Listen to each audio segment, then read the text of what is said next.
time my iPad notes. Okay, so today we're going to we try to construct root locus. Okay, we learned the concept during the last lecture. So today we'll sketch the root locus, maybe step by step until half of the steps. If you go to my notes at e-learning inside the e-learning, I have the summary or the very short notes on how to sketch your root locus. Okay, the root locus topics will be in your test 2. Okay, question number 3, and of course will be in final as well. Okay, so the difficulty based on the weightage of the questions. So please pay attention on the root locus, since it will be both in test 2 and your final, as well as the difficult one. I will do the assignment whereby you have to do it using MATLAB. So hopefully we have time to do some MATLAB exercises, especially on this control engineering topics. Okay, we still have some. Dia boleh masuk terus. Okay, kalau boleh masuk. Okay. So if your classmate have difficulty to come into the class Google Meet, please let me know. Because once I start projecting this one, I don't know what happened to the Google Meet.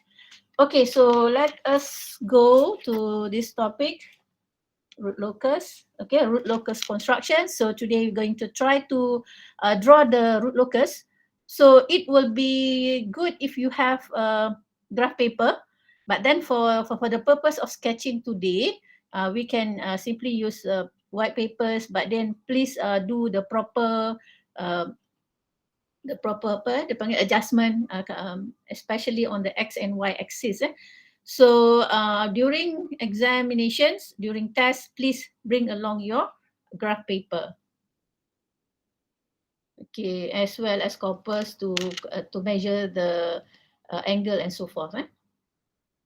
Okay, so the outcomes, the learning outcome for this topic, after completing this section, students should be able to sketch the root locus diagram. Okay, identify the value of damping ratio, a natural frequency, damp natural frequency, time constant, if given pole location on the root locus diagram or S-plane. So once you master the root locus diagram, step 1 until step 9, we will go to the previous topic on transient response, whereby in transient response, I believe this topic you Dr. Sanius taught you on this topic, right? Transient response, whereby you learn about damping ratio, natural frequency, damp natural frequency, time constant, and so forth. So we're going to apply that in our root locus diagram in designing the system. Identify the value of proportional control gain K that satisfies the design specification using damping ratio, natural frequency, damp natural frequency, or time constant. So we're going to look at how the value of K relates to the transient response characteristics. Okay, so for today, we will try to look more examples on constructing the root locus. Okay, so if times permit, maybe we can have 2 or 3 examples. Okay. Okay, so if please open your your e-learning, and then download the root locus step by step.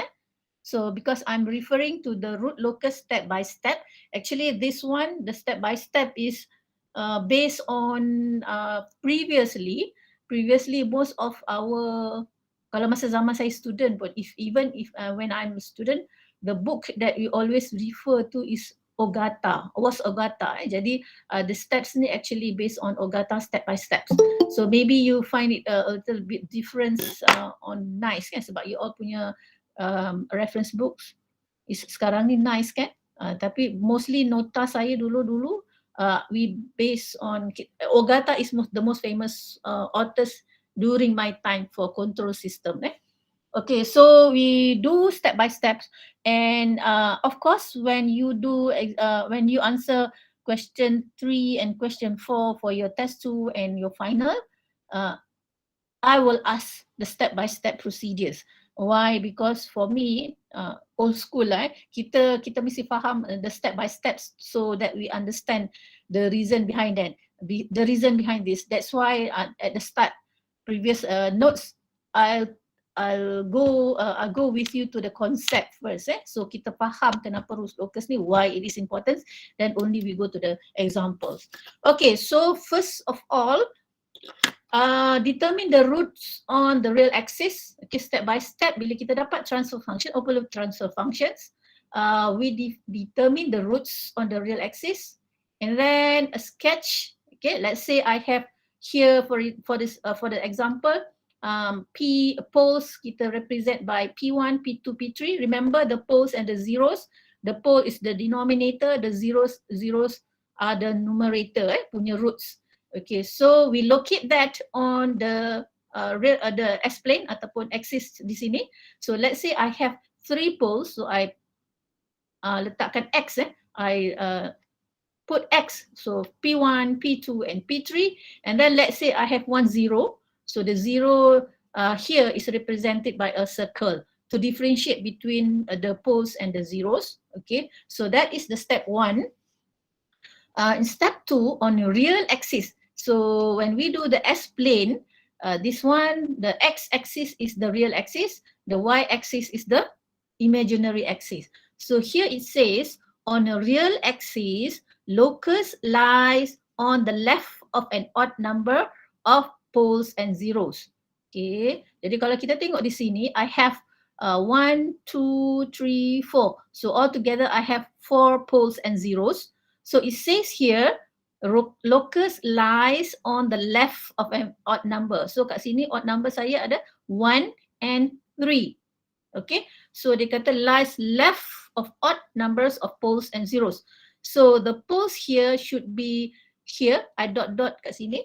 So I put the dot here, this one, because this is the left and this is the left. So the pole, the root locus should be within this region.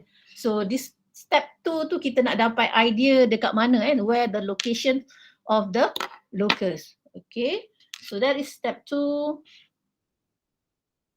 And then step 3. Okay, kita dah buat konsep, we did the concept of root locus on Tuesday's class, whereby the conclusion is that the root locus should always start at the open loop poles. Jadi macam tadi kita ada 3 poles, 1, 2, 3 here. So let's say this one is P1, P2 and then P3. So dia mesti start. Jadi bila saya nak start tadi kan, saya tak tahu, I don't know whether the starting point, let's say I put one green, the starting point kat sini ke dekat sini. Begitu juga di sini, this one, is it here or is it here? So I don't know. So that's why the step 2 is important. So based on step 2, dia kata locus within yang dot ni. Jadi we know that this one P1, P2, P3. So saya differentiatekan dengan different colors. So kita kata dalam pada step 3, it should start at poles. So kita ada 3 poles, jadi maknanya starting point dia ada 3 tempat. Okay, so the first one is at P, so it shouldn't be here, tapi kena sini. Okay, so P2 tak boleh ke kiri, but then have to go to the right because of the dot tadi lah. Okay, and then P3 this shouldn't be on the left but should be on the right. So color lain lah, color kuning. Okay, so this is what it means by yang step 2 tadi. Dia beritahu kita dekat mana, where the root locus should start. Okay, so if we go to step 3, it should start open loop poles. So maknanya tadi kita dah start dekat P1, P2 and P3, dan di mana dia end. Okay, so based on the concept that we did on Tuesday's class, dia ada 2 tempat dia akan berhenti. One is at implied zeros, which is infinity, and then implied zeros, silap ni, implied zeros or implied poles. Okay, tak apa, kita pergi kepada infinity, sepatutnya implied poles. And then another one is kalau ada zeros, dia mesti berhenti di zeros. Okay, so we go back to the notes here. So since we have 1 0 here, dekat zero tadi kat sini yang bulat ni. Macam mana saya nak padamkan ni? Okay. So the P3 kita dah ada idea dah. P3 dia pergi daripada 4. P3 dia berhenti di zeros here. So this is the first locus yang kita dah tahu lah. Okay. So P1 and P2 ni dia kena infinity. Jadi macam mana cara dia nak infinity? Dia akan naik nanti dan go to infinity. Begitu juga dengan hijau, dia akan turun, dia pergi ke infinity. So this is what it means by start at poles and at either infinity or zeros. And then how many root locus do we have here in these examples? So root locus, number of root locus usually equal to number of poles. So just now we have 3 poles. Okay, 1, 2, 3. So we have 3 root locus. Satu yang warna purple, another one warna green, the third one yellow. Okay, so that what it means by step 3. Yeah.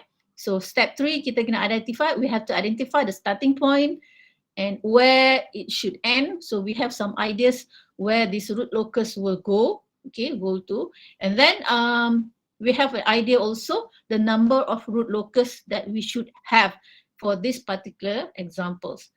Okay, and number 4, find the asymptote angles theta A. So theta A, dia ada formula dia, which is 180 degrees divided by number of poles minus number of zeros. Okay, and then we have the angle. First, we have the angle for the asymptotes. Step 4 and step 5 are for asymptotes. Step 4 for finding the angles of asymptotes.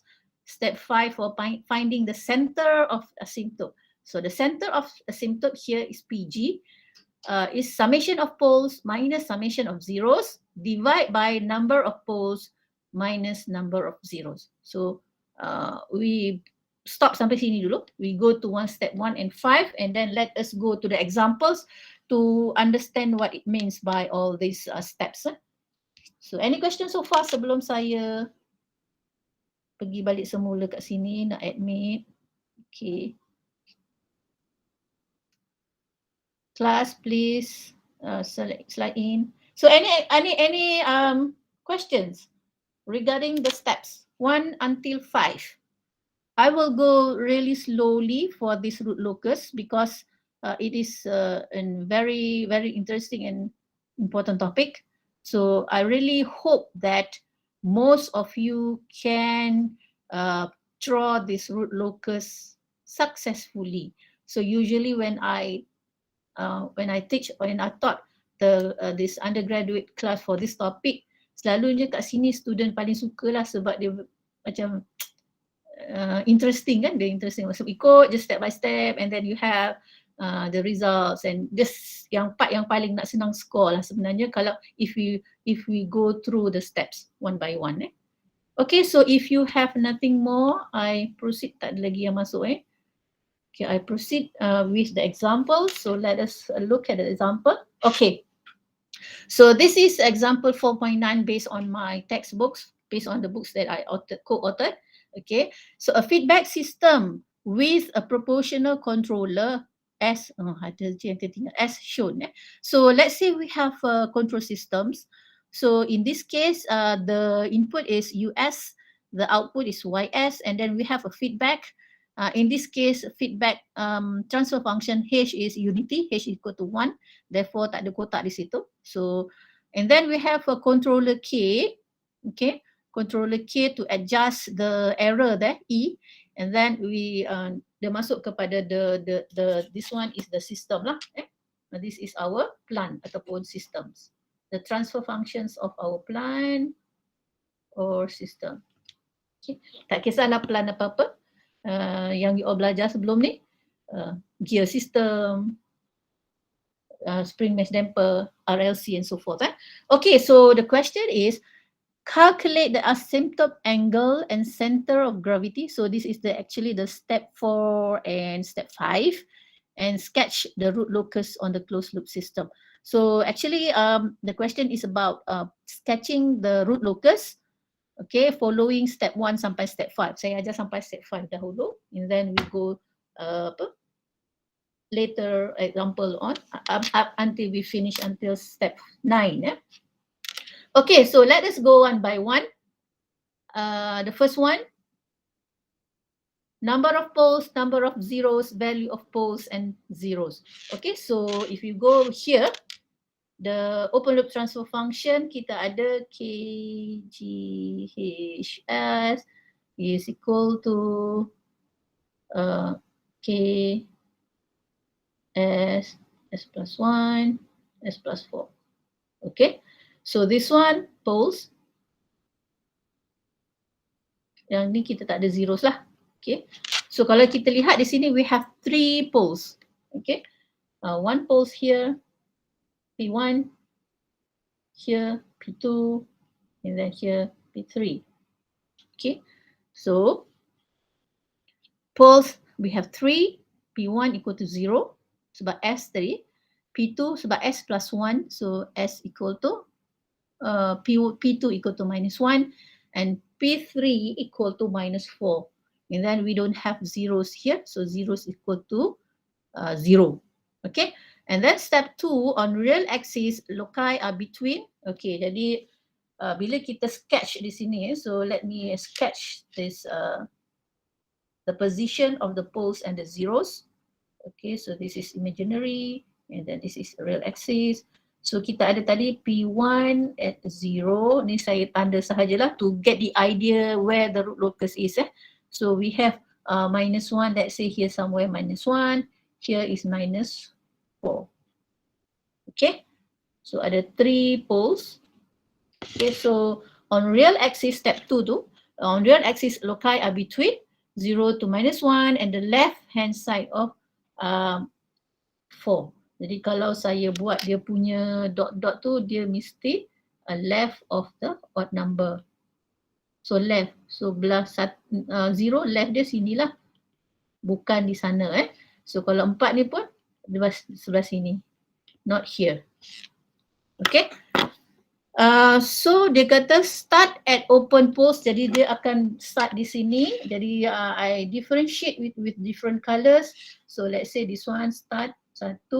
So kita dah tahulah yang biru ni tak boleh pergi belah kanan because dia punya area sepatutnya dalam area dot-dot tu. And then P2 I differentiate is with yellow, and then P4 I do it in red lah, senang. So saya dah tahu dah dia sepatutnya kat sini dan tak boleh di cannot here, bukan. Okay, so dia kena di the left hand side. So start at open poles P1, P2 and P3.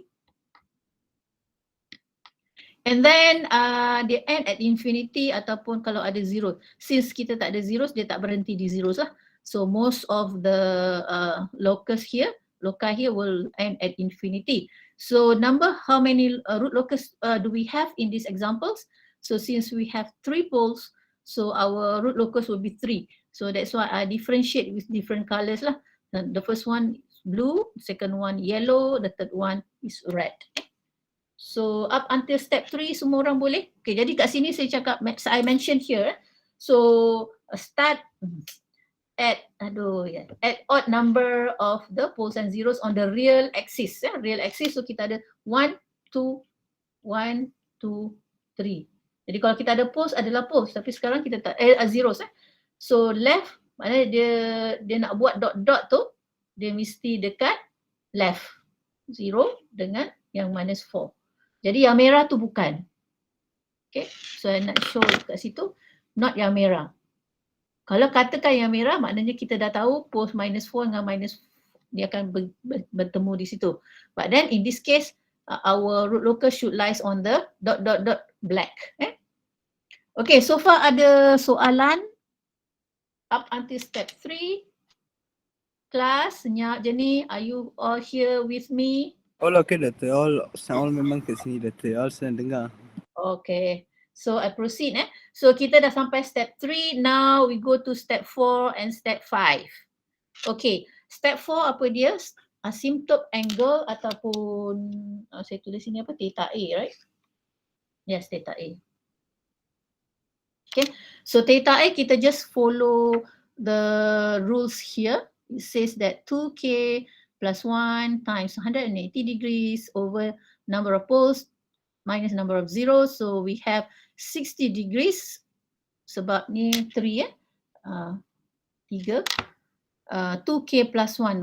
What does it mean by 2K plus 1? K daripada 0 sampai seterusnya. So this one when K equal to 0, okay, so our angle 60 degrees. When K equal to 1, our angle will be 180 degrees. When K equal to 1, 2, our angle will be 300 degrees. What does it mean here? Okay, kejap lagi kita tengok apa maksud dia. Before we start doing the asymptote, because this one is actually to help us to draw the asymptote lines. To draw the asymptote dash lines ni untuk macam bagi panduan where the root locus should go to lah. Okay, jadi sebelum kita nak start draw this asymptote angles and lines, kita kena tahu dulu di mana kita nak buat line that asymptote dash line. So to know where the point is, this is in step 5. Okay, the center of asymptote that we call PG. Okay, in this formula, apa tadi PG? Dari semula PG tadi, aduh, mana formula PG tadi? Okay. So kalau tengok PG tadi, dia kata summation of poles minus summation of zeros divided by number of poles minus number of zeros. Okay, so kita balik kita punya. Okay, so kita punya poles tadi ada zeros, and then minus 1, and then minus 4. Tolak dengan number of poles. Poles zeros minus 1 plus minus 4. Tolak dengan number summation of zeros. So zeros kita tak ada. So we have minus 5 divided by 3. So we have minus 1.67. This is the PG. Okay, so we go back to our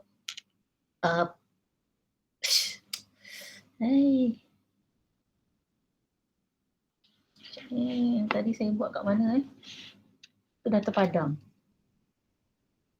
Padam dah tu. Saya draw tadi dah padam Okay, never mind. Kita buat kat sini teruslah. Okay, so tadi yang ni yang saya start tadi kan. Okay, I should write it in different color. Tadi saya buat apa? P1 purple kan. So purple. So this is the first root locus. The second one tadi, I think I do yellow, and then the third one tadi red. Okay, jadi kita yang seterusnya tu belum sampai lagi lah, saya buat step by step. So step 4 tadi kita dapat step 4, step 5, theta A tadi we have 60 degrees, 180 degrees dengan 300 degrees. PG tadi kita dapat minus 1.67. Okay, so where is minus 1.67? So somewhere here, kat sini. So this is our PG. And then daripada PG ni kita buat kita punya asymptote lines. So yang dot ni adalah asymptote lines untuk guide the drawing of the root locus. So the first asymptote is sensitive sangat. Okay, the first one is 60 degrees. Nampak ni 60 degrees. Ya Allah ya Tuhanku. Sorry, very sensitive. So the first one yang ni 60 degrees. And then 180 yang ini, yang P4 4 ni lalu lah. So actually dia laluan sentuk ni adalah laluan root locus kita lah. And then the third one tadi 300 kan? 300 yang saya differentiate warna lain lah. Ni 300. So 300 ni untuk satu lagi. Because what happened here is that the first one yang purple tu dengan yang kuning ni dia akan bertemu satu tempat. Di mana di sini kita panggil breakaway point, itu next step lah. Okay, breakaway point, katakan kita belum belajar lagi, so kita assume dia berada di tengah-tengah lah breakaway point antara 0 to minus 1. Jadi sampai kat breakaway point, yang purple ni akan naik atas, dia akan lalu the line here based on the asymptote number merah tu, and then the yellow will go down. Okay, so these are the root locus, how the root locus look like lah. Okay, so step 1 sampai step 5. Step 4 untuk dapatkan the angle. Okay, since we have 3 poles, so the angle usually 60, 180 dengan 300. Nanti bila you all dah buat banyak-banyak, you all faham bila kita ada 4 yang poles minus zeros tu, kita akan ada 4, jadi 180 bagi dengan 4 and 10 times 2k plus 1, it will be 45, 135, then 225 and 360. Nanti kita akan buat beberapa contoh. Okay, so this is how what it says lah. PG and then asymptote angle. Asymptote angle to guide us how to draw the root locus, where it should goes, and then the PG itu adalah point kita nak start doing the asymptote angles. So that's why I said to you that you really need the graph paper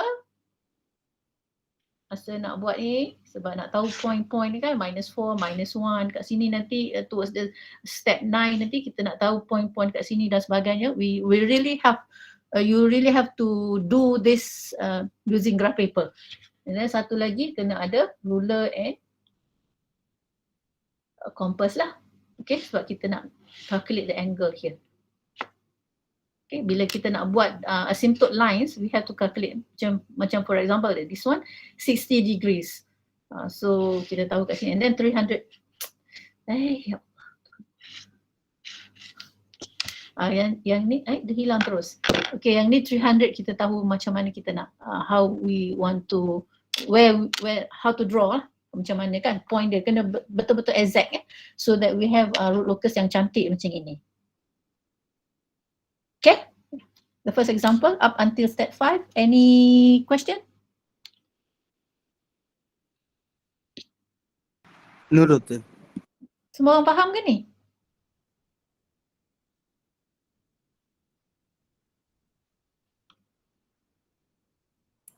Doktor, Ya.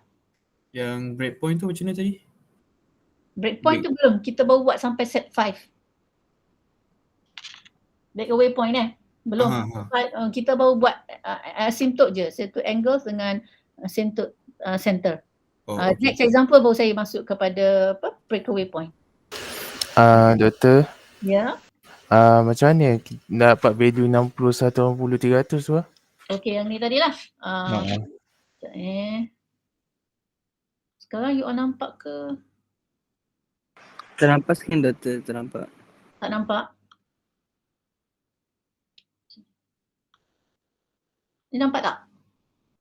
Nampak Doktor. Nampak Okay. So yang ni tadi kita ada kita ada tiga poles, zero tak ada kosong. So kita ada 3 lah kat sini Because this one formula dia untuk angle tadi tu, theta A, dia memang sensitif dia ni. Okay. Theta A ni tadi formula dia 2k plus 1 times 180 degrees. Okay, jadi bila times 180 degrees, okay, dan divide by number of poles and zeros, so kita ada 3 lah.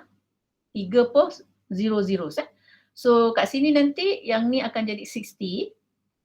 Okay, 60 degrees. And then times dengan 2k plus 1. K tu sebab bila kita buat angle kat sini kan, so dia sampai 360. So the first one is 60, katakan point kat sini tadi, 60. And then bila k equal to 0, 1 sampai 2 sahajalah. Sometimes kalau yang over 4 tu dia kena sampai 4 So kat sini sebab lepas tu dia dah 360, dia akan pergi kepada ulang kepada point yang sama. Okay, bila k equal to 0 kita dapat 60. Bila k equal to 1 dia 180 sini. And then bila k equal to 2 kita dapat 300. Itu maksud dia lah. Okay, kalau saya, if for example theta A ni kat bawah dia tu 4, katakan kita ada number of poles 5 and then kita punya zeros 1.